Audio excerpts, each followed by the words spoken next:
our first guest has racked up countless awards for his roles in American Crime Story, Black Panther, and of course, This Is Us. Welcome back, the amazing actor and producer, Sterling K. Brown. Welcome back, Sterling. Great to have you, man. Thank you so much, Kim. Thank you, Deb.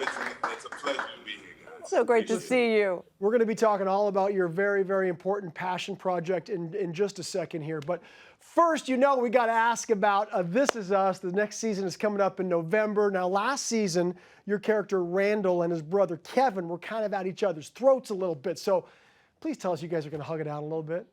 What can you tell us? Oh, man, that was tense. That was tense for me. Like, as an audience member to watch, I was like, God, I hope these guys are able to figure it out. Listen, you're a part of the family. I'm a part of the family. You know, families have their ups and downs. People come together, and then they kind of come apart. Yeah. And that happens over the course of a lifetime. I am confident that these two brothers will find their way back together. We noticed in the future of that final episode, they were there to support their mother with their hands on each other. Yeah. So that made me feel good, optimistic about what the future holds. But it may take a minute to get there. Okay. Yeah, of course it will. It's drama. And the master of a tease for that. Wasn't that a great, I mean, well done, sir. Well done. So good. We love the show so much, Sterling. So as we mentioned a little bit ago, you have won countless awards, which include a cast ensemble, which you shared with your Black Panther co-star Chadwick Boseman, who we so unfortunately lost to colon cancer just last month. And I know you have also been touched by cancer in your own family with the passing of your uncle Sonny. And now you have so graciously lent your voice to raise awareness. Tell us about this. So thank you for asking. I'm teaming up with Bristol Myers Squibb for a campaign called Survivorship Today. You can go to survivorshiptoday.com to check it out. And I'm focusing as a narrator on a series of conversations with folks who have gone through cancer and are survivors, right?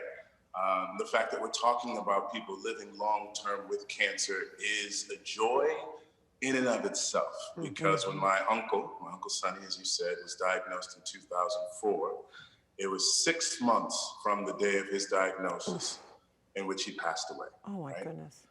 Thankfully, science has improved, care has improved, people are living long-term, but we still are at the beginnings of what does that mean? How do we best service this community of cancer survivors? They have a particular set of needs that we're still familiarizing ourselves with, especially in a post-COVID world.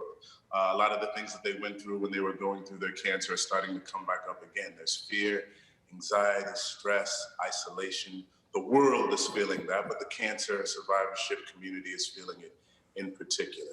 So it's an opportunity for people who are living with cancer to go and see stories, hear testimonials of what people have gone through before them, so that they know that there is a light at the end of the tunnel, that this feeling that they have of not being able to relate to anyone firsthand who's going through their experience, they can go witness these conversations and know that they are not. I got to say, having battled cancer myself, I want to really thank you personally, and I'm sure many, many others are thanking you as well for sharing these inspiring survivor stories. And we've got a little look at a couple of your conversations. So here you go. So you being here right now, how does it affect the way that you live in the present right now? I notice things I've never noticed before. I'm joyful. I wake up.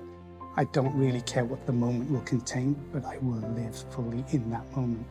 What does time mean to you right now? What does life mean to you right now? Life is light. It's breath. Yeah. And when these 2 feet touch the floor in the morning, oh baby, I'm happy. Oh my goodness. It's just it's so touching. It's a beautiful thing that you're doing, spreading the word like this, and it's so true. We're going through, hearing these survivor stories for you, going through it for those that have gone through it, just really shifts your appreciation for life and being with family, and in your case, your wife and your son. So what has been the silver lining for you quarantining in your home during these times with your wife and your sons? Well, first of all, I haven't seen those interviews for a minute, and it I listen. affects me. And I'm wishing you all the best, Cam, as you continue forward with your life. Yeah. I think that there is a couple of things. Okay, going back to That's okay, take your time. Sorry. Going back to home, it has been a silver lining. I stay so busy. Working on the show. Last year I was able to work on Maisel as well, going back and forth between New York and LA. I was shooting a movie in Florida. So the idea of being still is something that I have to train myself to be like, it's okay to just be present, right? So the past 6 months, while they've had their ups and downs, I've got a chance to be with my 5-year-old son, my 9-year-old son, with my wife, and it's been a joy. There they are. Look at that. That's beautiful. I do love them so much. And even in the times in which we want to sort of strangle each other a little bit, I remember that God has given me a wonderful opportunity to be here and witness these young people grow into young men. And that's an honor. I'm honored to be their father and her husband.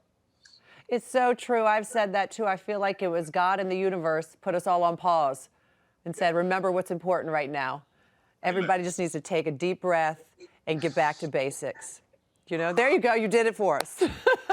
So something else you've been working on, before we let you go, we want to talk about how committed you are to diversity in entertainment and furthering diversity in entertainment, something that is super important to us here as well. Tell us what you're working on. So I have a production company called Indian Meadows, which is the name of my neighborhood from St. Louis, Missouri. Represent the Midwest always. But intelligent diversity is the thrust of my company, making sure that marginalized voices are front and center so that people who are unaccustomed to seeing themselves playing lead roles have an opportunity to do that en masse, not just like the sidekick or the best friend, but their story. Because when you get a chance to see your story on screen, it legitimizes your existence. People see you and know that your voice, your story, it matters. Oh, Sterling, I just want to hug him right now. You want to hug him. You want to listen to him all day. And we're dead serious, Sterling. Even before we came in and started talking to you here, Debbie and I were talking about the chances that we've had to meet you in the past, interview you in the past, and every single time, this is who this man is. This is what he does. He walks the walk, and we're so grateful for everything that you do. Congratulations on everything, man. It's so well deserved, and you're making the world a better place, and we're grateful for it, and we mean that from our hearts. Thank you for taking the time, man. Love to your family too. Yes, please. Big kisses to your beautiful wife. Please do that. All right, everybody at home. Bye, Sterling. You can look forward to seeing Sterling, well, just about everywhere, okay? But This Is Us coming up later this fall. I know my daughter, my wife, my whole family's very excited about that. So Sterling, thanks again, man.